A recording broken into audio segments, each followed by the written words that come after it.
में लॉकडाउन के दौरान शहर में जिला प्रशासन और नगर निगम द्वारा टोटल सैनिटाइजेशन का काम कराया जा रहा है। दूसरे दिन भी निगम आयुक्त और कलेक्टर ने निरंजनपुर सब्जी मंडी का निरीक्षण किया। से हम सब्जी मंडी और प्रमुख बाज़ारों में कर रहे हैं। क्या हम अनलॉक करने जाएंगे तो शहर के जो मेन बाज़ार है, कपड़ा मार्केट या इन बाज़ारों में भी सैनिटाइजेशन किया जाए। देखिए, जितने भी कंजेस्टेड एरियाज़ रहे हैं जहाँ संक्रमण ज़्यादा होता है, उसमें सर्वाधिक जो खतरा रहता है संक्रमण फैलने का, वो सब्जी मंडियों से रहता है, क्योंकि स्वरूप ही इस प्रकार का है उसकी कार्यशैली का। और इसलिए पहले चरण में उसको कर रहे हैं, और उसके बाद जितने भी ये कंजेस्टेड जो अपने मार्केट प्लेसेस हैं उनको भी किया जाएगा। अस्पतालों के चारों तरफ जो है दवा बाज़ार तरफ नियमित चल रहा है रात में, उसको और इंटेंसिव किया जाएगा, उसको अस्पतालों में, दवा बाज़ार में, इस तरह के लोकेशंस में। ऐसे जितने भी लोकेशंस हैं जहाँ संभावित संक्रमण है, उसको सभी को सैनिटाइज इंटेंसिव तरीके से किया जा रहा है। 1% हाइपोक्लोराइड सॉल्यूशन को संभाल के बना रहे हैं, ताकि ज़्यादा भी ना हो, कम भी ना हो। क्या लाभ होंगे सर इससे? देखिए, इसमें जो भी इस तरह की वायरस वाली बातें रहती हैं, वायरस का अलग अलग सरफेस में जो लाइफ स्पैन रहता है वो कम ज़्यादा बहुत रहता है। कई जगह पे 20-21 दिन, 30 दिन भी रहता है, महीने से भी ज़्यादा रहता है। इस तरह के सैनिटाइजेशन में जब सार्वजनिक जगहों पे करते हैं तो कोई भी वायरस किसी भी सरफेस में है, जो अगर 15-20 दिन से अगर बंद भी हैं सब चीज़ें, उसके बाद भी वो सर्वाइव कर सकता है, तो उसको वो डैमेज होता है, उसमें ख़त्म होता है। तो अगर कोई बाद में मूवमेंट होता है तो ह्यूमन कांटेक्ट में नहीं आता है वायरस। इसलिए सार्वजनिक स्थानों का जो सैनिटाइजेशन है इस प्रकार से लाभ करता है, और उसी को सोच से ये किया जा रहा है। सर कल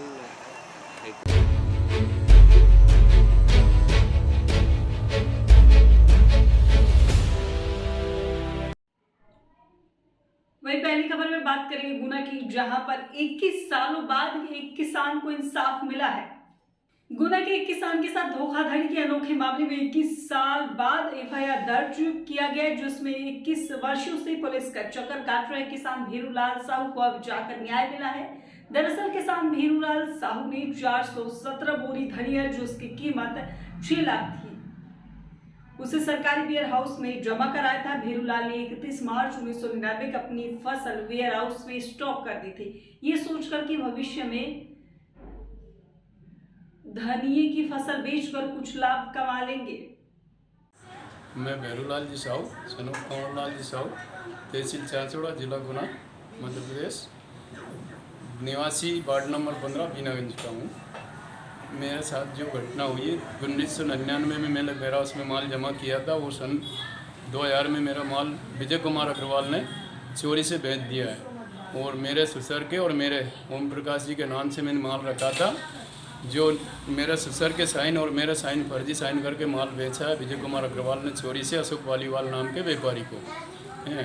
और मैं इसकी शिकायत पहले थाने चांचौड़ा की, इसके बाद एसपी गुना की, एसपी साहब गुना की, कलेक्टर महोदय गुना की, इसके बाद में मैंने विभाग के अधिकारी को की, फिर भोपाल में की। इसके बाद में मैं वहाँ जाके मुख्यमंत्री महोदय के मुख्य सचिव से भी मिला, और उनने मेरे को एक लेटर बना के दिया, और वो विभाग के प्रबंधक, क्षेत्रीय प्रबंधक ग्वालियर वाले के नाम से बनाया। वो उसकी आज तक उनने विभाग के मुख्य सचिव महोदय का भी माने उसका ये किया उनने उल्लंघन, उसके भी अभी तक जवाब नहीं दिया, ने उस पर जांच की है। और मैं एमडी साहब से मिला, उनको भी मैंने विभाग को लेटर बना के दिया कि साहब मेरा माल चोरी से बेचा गया, विजय कुमार अग्रवाल ने इसकी जांच करिए सर, और हमारे साथ न्याय करिए, हमारा माल दिलाइए। इसके बाद भी पिथौड़े सर ने अभी तक इस पर कोई एक्शन नहीं लिया, और ने कोई बात करी। कौन कौन से विभाग में आपने शिकायत की? मैंने थाने से लेके विभाग, इस विभाग में, थाना में, कलेक्टर महोदय, एसडीएम महोदय, इनको ऐसी जगह नहीं बची, विधायक महोदय, सांसद महोदय, मंत्री महोदय, तो जहाँ तक कि गृह मंत्री तक भी मैंने ये आवेदन किया है, जिसकी आज जाके मेरी 19 तारीख को जाके एफआईआर एसडीओपी साहब ने करी है। बाकी अभी मेरा न्याय तो अभी मिला ही नहीं, मेरा माल मिला ही नहीं, मेरे को खाली एफआईआर हुई है अभी। उसको तुरंत गिरफ्तार करे, और उस जो व्यापारी ने खरीदा उसको तुरंत गिरफ्तार करे, और मेरा न्याय मिले, और मेरा आज तक का जाना जो मेरी क्षतिपूर्ति हुई, मेरे बच्चों को कैसे मैंने पढ़ाया, और मेरी ज़मीन बिकी 2.5 बीघा जब तो मैंने बच्चों के पेट पालन करा। तो यही मैं आज विनती चाहता हूँ पत्रकार महोदय के माध्यम से, ये बात मैं कहना चाहता हूँ कि शासन को भी पता लगे कि ऐसे लोगों के साथ कड़ी से कड़ी कार्रवाई करें, और ऐसा अन्य किसी के साथ ना हो, मेरे साथ जो किया है। यही मैं मेरी बेनती और यही मैं चाहता हूँ। धन्यवाद। इसमें दिनांक 19/5/21 को भेरूलाल साहू निवासी बीनागंज द्वारा आरोपी विवेक कुमार अग्रवाल के खिलाफ रिपोर्ट दर्ज कराई है और उसमें फरियादी ने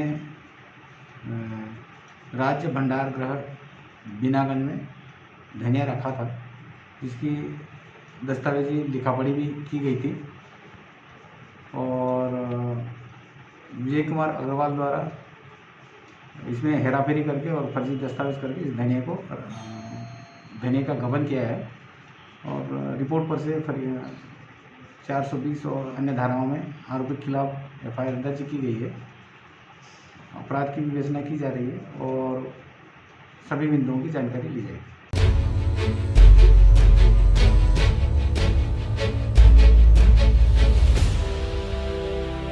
इंदौर के राव निवासी की कोरोना संक्रमण के चलते मौत हो जाने के बाद परिजनों का मृतक का उपचार करा रहे BHMO डॉक्टर पर ही नकली इंजेक्शन लगाने का आरोप लगाया है।